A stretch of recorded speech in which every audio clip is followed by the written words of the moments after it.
Right, let's to start this podcast off, let's rewind, because you're now an experienced veteran. Well, actually, all three of us now have been to enough rampages. If you add up how much time we spent in that weird desert, gosh, it's actually quite a lot of time. Like, I've never been on holiday somewhere so much. No. I mean, I don't go on holiday for 2 weeks.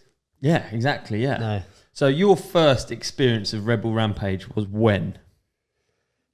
I don't really know. I think it was 2012. Yeah. And I just got a call from Todd. I can't really remember. I wouldn't like to put money on how I got the invite, but yeah, I didn't really properly. I was such a racer at the time. I didn't properly know what was going on. So I got an invite to this cool event. Blah blah. Right. Be honest. Did you know what it was? Well, I must have. I always remember you telling me about your hire car experience. What? Whereas then you just got the cheapest hire car, and then you got to the venue and you're like, oh my God, I can't even get my hire car in. No, yeah, because I mean, literally, and I didn't even know you had to bring diggers with you. So I knew nothing about it. I thought, this would be sick. I must have known. Everyone knows what Red Bull Rampage is. So I just mustn't. It's a good question. So racery at the time, like so World Cup racing. That's all I cared about.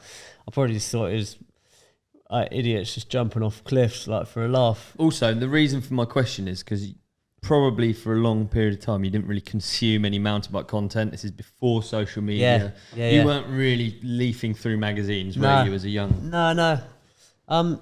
Shocked the system, really. Turned up, managed to drive my rubbish hire car in and just looked up, as you do at the bottom, and obviously probably didn't get... I already got there late, so I was like, oh, whatever. So it's already features built and like just completely oblivious. Yeah. Looked up to these like massive jumps and just carved out of the mountain, and I was like, oh shit, this is going to be a handful. There by myself, walked up, soon gathered that being by yourself is not a great option. I can't even imagine it nowadays. Insane. So then at the time, my mechanic Benoit, so I had to call him up, fly him out from France ASAP.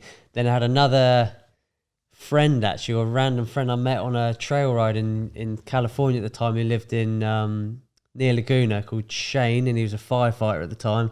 Called him up. I was like, oh mate, can you drive 6 hours out to Utah to help me bring some tools? I didn't have any tools. So you assembled your dig team on site? On site, yeah. Brilliant. But way late. Yeah. And then just mumbled up the hill, and that's when you had to sort of have a line for qualifying. And if you qualified, then you had a line for final. Yeah, so it was quite different back then, wasn't it? Yeah, it was, which is, looking back, it's a real rubbish way of doing it, because obviously the boys that are pre-qualified are building lines from the top straight away, whereas we are primarily building a line from halfway to try to qualify. I mean, it was literally halfway. So we'll get onto it, but that next year I came and dug for you, and we built a line from halfway. That's when I built, I think, still now the biggest canyon that I've ever built by myself. Really? Yeah. And I didn't actually get to jump it because I snapped my ACL in qualifying. As we started off on the very first one I did, it's probably like a drop no higher than this ceiling, 8-9 foot. And I just, very first time, just jumped off, landed a bit of sand, put my foot out, snapped my ACL like that. So I never rode that canyon. So it's in the back of my mind for a year. And I was like, now I know what's going on, need Ollie on the case. So I need someone with a bit of sense and that's been riding with me. And I was really just hoping we'd get there and you'd be like, yeah, this is completely unfeasible. Can't do this. Let's move on. Content with that. But you said it was doable, and then we started digging on that, and then that's that. That's with a real uphill lander. Mate, I remember just... Yeah. I thought, when you think back to it, I actually just... It's so hard to learn, and it sounds like annoying saying your first go, there's too much to learn, but I genuinely think it's like... No. You have to have someone with experience. Fairclough helped you a bit, didn't he? I was literally about to say that. Fairclough did. He was obviously, we've dug a lot. I dug a lot before then, just dirt jumps and stuff. But you have to learn to dig the terrain. It sounds so cringy and boring, but everything's sedimentary there. So like you can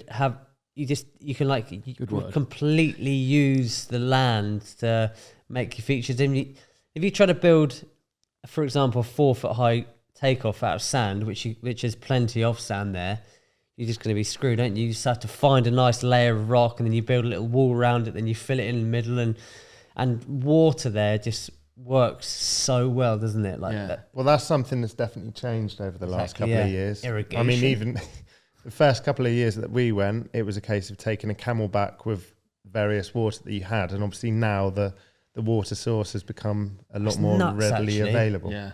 Deaks, your first Rampage experience was with Yanik. Yanik What was it? I thought it was with Sam Wren. No, it's Yanik.